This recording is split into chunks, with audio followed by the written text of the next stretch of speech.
নমস্কার, জয় রাধে রাধেশ্যাম, রাধে রাধে। আপনি, আমি, আত্মা হিসাবে আমরা প্রেম স্বরূপ। প্রথমত আমাদের শ্রীকৃষ্ণ চরণে পূর্ণ ভক্তি থাকবে।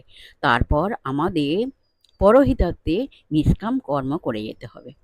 আমরা যদি পরহিতার্থে কাজ করি, পরিবার থেকে কিছু আশা না করে, তাহলে আমরা যা দিচ্ছি তা আমাদেরই কাছে ফিরে আসবে, অর্থাৎ তার দ্বারা আমরাই উপকৃত হব।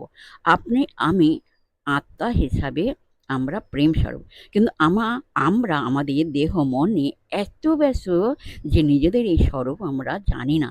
আমরা আমাদের কেন্দ্র থেকে অনেক দূরে চলে এসেছি। আমাদের ফিরে যেতে হবে সেখানেই। এটা তখনই সম্ভব হবে যখন ফলের আশা না করে পরহিতার্থে কাজ করে যেতে পারবো। জগতে আমরা কাজ করে যাব জগতেরই কল্যাণার্থে। এইভাবে ধীরে ধীরে এটাই আমাদের কেন্দ্রে ফিরিয়ে নিয়ে যাবে। শ্রীকৃষ্ণ তাই বলেছেন, ক্ষেত্রটা কর্মেরই হবে, কিন্তু তাকে বুঝতে হবে অন্যভাবে। যে প্রবণতা আমাদের এত দূরে নিয়ে এসেছে তাই আমাদের ফেরার পথ দেখাবে। আমরা মনস্তাত্ত্বিক দৃষ্টিভঙ্গি থেকে দেখলেও এটাই একমাত্র উত্তর পাবো। জয় রাধে রাধে শ্যাম, রাধে রাধে। জয় বৃন্দাবন বিহারী লাল কি জয়, কৃষ্ণ কানাইয়া লাল কি জয়, বাঁকে বিহারী লাল কি জয়, রাধা শ্যাম সুন্দর লাল কি জয়।